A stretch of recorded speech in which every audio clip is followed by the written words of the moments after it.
தட்டை வந்து எப்படி பண்ணலான்னு பார்க்கலாம். அதுக்கு வந்து இந்த கப்பில் நான் இந்த கப்பில் 2 கப்பு அரிசி மாவு போட்டிருக்கேன். கடையில் வாங்கின மாவு தான். இந்த கரண்டிக்கு 4 ஸ்பூனு. இதில் வந்து நான் என்ன போட்டிருக்கேன்னா கொஞ்சம் உளுந்த மாவும் கொஞ்சம் பொரிகடலையும் சேர்த்து திரித்து வச்சுருக்கேன்.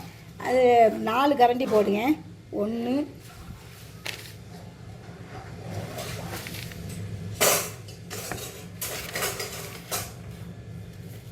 4 ஸ்பூன் போட்டுட்டேன். எடுத்து பொடிச்சு வச்சுக்கோங்க. கருவேப்பிலை பொடியாக அரிஞ்சு கருவேப்பிலை போடுங்க. காயப்பொடி, பெருங்காயம்,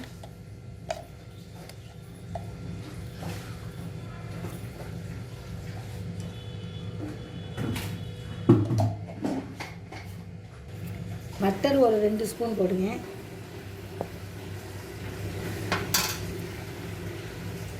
தேவைக்கு சால்ட்டு, வத்தல் பொடி வந்து ஊற வச்சுருக்கேன். ஒரு 1/4 மணிக்கு ஊற வச்சுருக்கேன். அதை போட்டிருக்கேன்.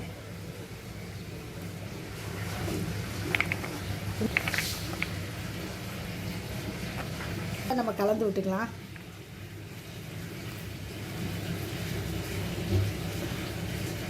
வந்து நல்லா கலந்து விட்டுட்டேன். நீங்கள் வந்து பட்டர் போட்ட பிறகு நல்லா அதை வந்து கலந்து விட்டுக்கணும். அதுக்கப்புறம் தான் நீங்கள் தண்ணியை விடணும். இப்போ வந்து நம்ம கொஞ்சம் கொஞ்சமாக தண்ணி விடுங்க.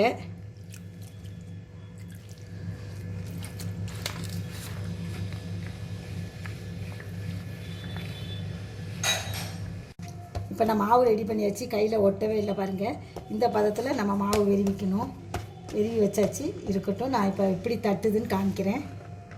கவர் எடுத்துக்கோங்க. இந்த மாதிரி ஒரு எண்ணெய் கவர் எடுத்துக்கோங்க. இந்த மாதிரி ஒரு இல்லாட்டா ஒரு சாதா இந்த மாதிரி ஒரு கவர் எடுத்துகிட்டு இதில் எண்ணெயை தடவிக்கோங்க. தடவிட்டு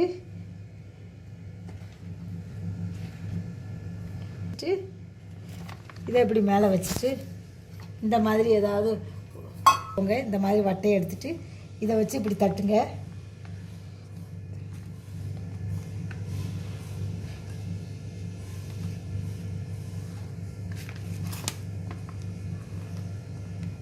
பாருங்க.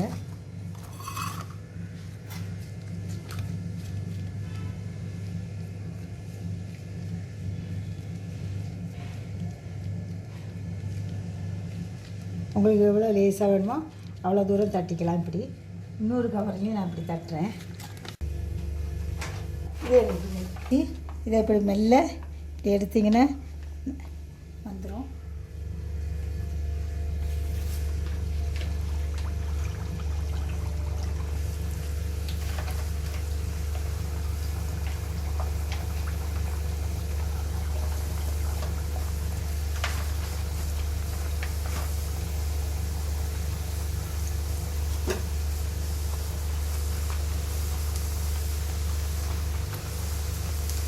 இப்படி பூரி மாதிரி உங்களுக்கு பொங்குற மாதிரி இருந்துச்சுன்னா அந்த போட்டோன்னே ஒரு ஹோல் போட்டுருங்க.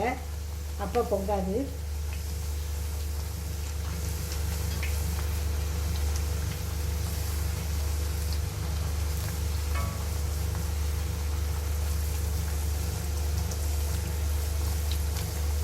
சொரசொரப்பாக அடங்கினோன்னே எடுக்கலாம்.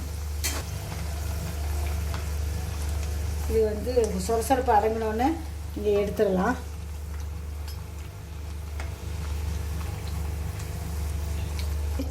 இதுகிட்ட எடுத்துடலாம்.